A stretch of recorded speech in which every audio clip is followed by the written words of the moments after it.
नमस्कार, आप देख रहे हैं प्राइम टीवी और मैं हूं आपके साथ अनन्या मिश्रा। विश्व के सबसे बड़े धार्मिक मेले की तैयारी लगभग पूरी हो गई है। आने वाले 13 दिसंबर से महाकुंभ मेले की शुरुआत होगी, जो अगले 45 दिनों तक चलने वाला है।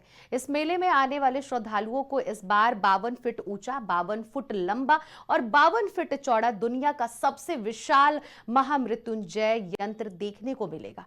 इसकी स्थापना सिंध महामृत्युंजय संस्थान करवा रही है। यह यंत्र अपने आप में बहुत ही अलौकिक होगा।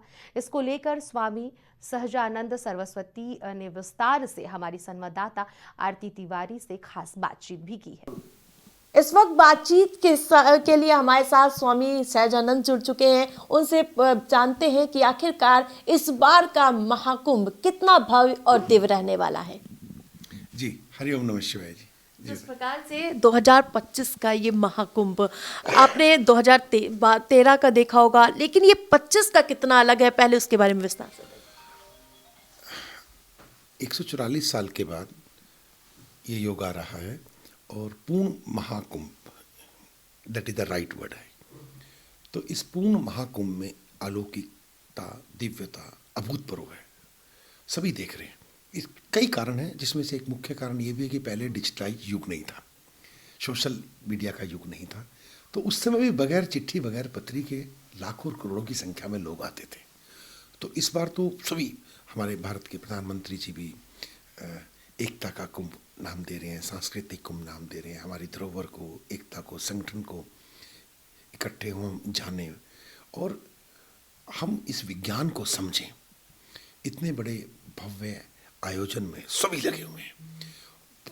लाखों की संख्या में संत महात्मा आ रहे हैं, अलग अलग कंदराओं से निकल के आ रहे हैं, पूजनीय महामंडलेश्वर आ रहे हैं। तो ये भारत का और मैं कहूँगा उत्तर प्रदेश का और फिर प्रयागराज का ये भाग्य है कि इतनी दिव्य विभूतियाँ इस पूरे आयोजन में स्वयं आ रही हैं, सह शरीर आ रही हैं। अदृश्य शक्तियाँ भी, ब्रह्मांडीय तरंगों के द्वारा जो कॉम्बिनेशंस बन रहे हैं उसमें।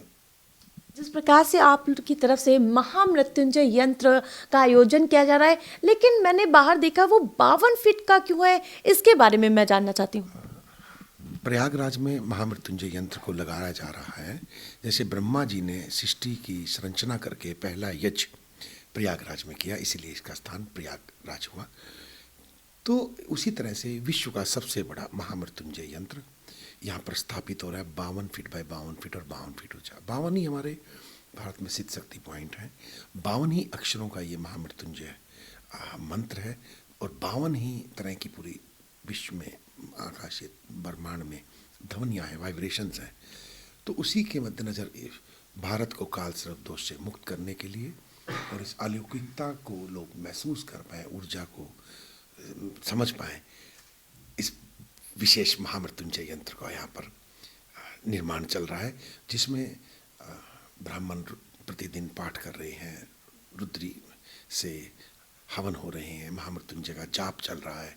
और जब ये बन के तैयार हो जाएगा तो इसके बाद ऑनलाइन जो देश विदेश में भी जो भगत हैं वो भी इसमें पूजा करते हैं, आएंगे और इससे लाभान्वित हो पाएंगे। इस प्रकार से अभी आपने बताया कि यहाँ पे पूरे देश नहीं दुनिया को जोड़ने का प्रयास किया जाएगा, लेकिन सनातन धर्म जो कि अपने आप में बहुत ही परिभूत करता है और इसको लेकर कई तरह के विवाद इन दिनों देखने को मिल रहा है कि क्यों, अभी आपने जिक्र किया प्रधानमंत्री आएंगे, राष्ट्रपति आएंगे। जब योगी आदित्यनाथ, जब सूबे के मुख्यमंत्री वो न्योता देने जाते हैं, उस पर सियासत होती है, तो कहीं ना कहीं मन विचलित होता है। नहीं, आपका शुभ नाम क्या है? आरती जी। देखिए कितनी बड़ी, हम भी ने भी जब ये निर्माण कार्य शुरू किया था तो हम तो यहाँ आसपास के मंदिरों में भी देवता को आह्वान करने जाते हैं। तो ये एक बहुत अच्छा बात है कि सूबे के माननीय मुख्यमंत्री जी, जो स्वयं मुख्यमंत्री होते हुए अलग अलग जगह जाकर लोगों को निमंत्रण दे रहे हैं। तो इससे ज़्यादा लोगों का भाग्य क्या होगा कि वो इस स्टेट के राजा हैं, एक प्रकार से लोकतांत्रिक एक बहुत प्रतिष्ठित पद पर है। और आपको जान के हैरानी होगी कि वो खुद इस कुंभ में, पूर्ण कुंभ में इतनी बार आ चुके हैं सारी व्यवस्थाओं का जायजा लेने के लिए। तो उससे ये बात पता चलती है जैसे परिवार में होता है ना, वो कोई शादी समारोह हो तो पूछता है हलवाई आ गया नहीं आ गया, तूने वो जिम्मेवारी कर ली नहीं कर ली, खुद उसकी नींद उड़ जाती है तो आप उस मुख्यमंत्री की स्थिति को समझ सकते हैं। बहुत बड़ी प्रभु की उन पे कृपा है, क्योंकि वो पूर्ण महाकुंभ के साक्षी बनने वाले हैं, और मुख्यमंत्री पर रहते हुए मुझे लगता है उनका ये पहला पूर्ण महाकुंभ है। तो इसलिए कि कोई कमी ना रहे, कोई त्रुटि ना रहे, वो खुद आके जो कार्य, जिस कार्य की जिम्मेवारी उन्होंने सरकारी पदों पर बैठे हुए अधिकारियों को दी है, तो उनका तो काम खत्म हो जाता है। पर नहीं कि मेरे प्रांत में, मेरे शहर में विशिष्ट अतिथि आ रहे हैं, जनता आ रही है, श्रद्धालु आ रहे हैं, संत जन आ रहे हैं, उनको कोई तकलीफ ना हो। इससे ज़्यादा मैं कहता हूँ ये इस प्रांत का भाग्य है और इस राष्ट्र का भाग्य है कि उन्हें एक ऐसा प्रतिभावान संत मुख्यमंत्री प्राप्त हुआ। अभी आपने कहा कि संत मुख्यमंत्री प्राप्त हुआ है, तो क्या वो एक संत है? क्या इसलिए उन्हें इतनी उनके अंदर हो पा रही कि क्या व्यवस्था होनी चाहिए, क्या नहीं होनी चाहिए, वो इसलिए कनेक्ट ज़्यादा कर पा रहे हैं? ऐसा बिल्कुल नहीं है। हर मुख्यमंत्री, कोई भी स्टेट में कोई प्रोग्राम हो, उनको ये उनका नैतिक कर्तव्य है, उन्होंने ये अपनी नैतिक कर्तव्य को निभाया कि मेरे यहाँ आयोजन है और मैं इतने बड़े विश्व का सबसे बड़ा वो है। आरती जी, आप इसको यूँ समझिए, जो 40-50 करोड़ लोग इस पूरे आयोजन में आएंगे, 50 देशों की पॉपुलेशन बन जाती है यूरोपियन कंट्री की।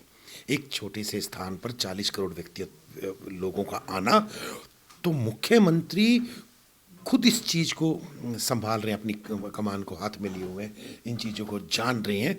तो जो वो संत हैं इसलिए ऐसा कर रहे हैं। मुझे लगता है हर एक व्यक्तित्व को संत होना चाहिए, जिस गरिमा में पद पर जो भी बैठता है। संत ही है जो डिटैच रहता है।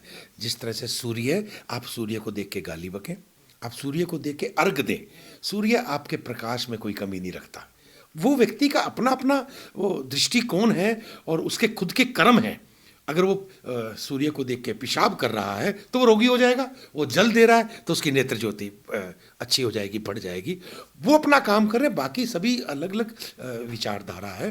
वो क्या उनका दृष्टिकोण रहता है, मैं उस विवाद में कभी भी जीवन में नहीं पड़ा, ना मैं पढ़ना चाहूँगा। मुझे इतना पता है कि लाखों लोग इस कुंभ के बाद शायद आने वाले समय में नहीं होंगे जो साक्षी हैं, और लाखों लोग, करोड़ों लोग इस आयोजन के साक्षी होने वाले हैं, जो एक सबसे अलौकिक, दिव्यता, अभूतपूर्व जो ये आयोजन है। हम सबको, हमारे राष्ट्र को, हमारे आपके इस प्रांत को, आपके जिले को बढ़ चढ़ कर इस आयोजन में हिस्सा लेना चाहिए।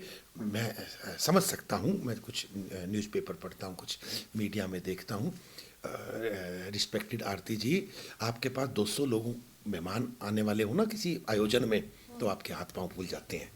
उनके वहाँ करोड़ों लोग आ रहे हैं, और करोड़ों लोग एक दिन के लिए नहीं आ रहे हैं, 45 दिनों तक लगातार इस आयोजन को, हर रोज एक चैलेंज, हर रोज उतनी स्फूर्ति, उतनी ऊर्जा से रहना।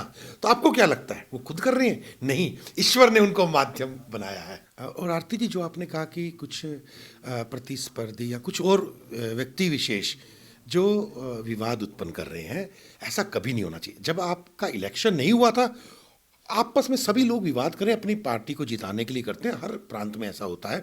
परंतु जब आप नेता चुने गए, वो नेता चुन के वो उस राज्य को प्रतिष्ठित हो गए, अब सबका कर्तव्य बनता है वो पार्टी से, हर तरह की राजनीति से ऊपर उठकर, हर धर्म संप्रदाय के लोग ऊपर उठकर इस भव्य, अलौकिक, दिव्य आयोजन को सफल बनाने में, ये विशेष बात है, उनका साथ दें।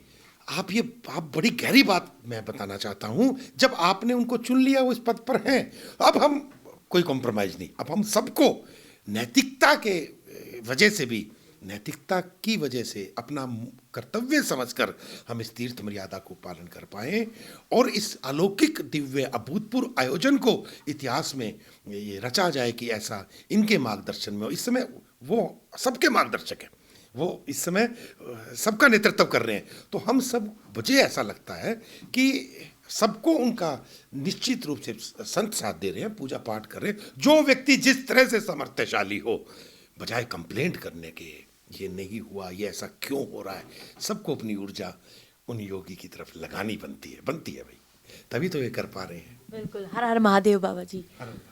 तो आपने सुना कि किस प्रकार से पूरी तरह से कनेक्ट करके उन्होंने बताया कि इस बार का कुंभ कितना भव्य दिव्य अलौकिक होने वाला है, क्योंकि जिम्मेदारी बड़ी है और हमारी और आपकी भी जिम्मेदारी इतनी बनती है कि इस महाकुंभ को भव्य दिव्य बनाने में पूरी शिद्दत लगा दे। वीडियो जर्नलिस्ट मिथिलेश के साथ आरती तिवारी, प्राइम टीवी। फिलहाल इस खास रिपोर्ट में इतना ही। बाकी खबरों के लिए देखते रहिए प्राइम टीवी।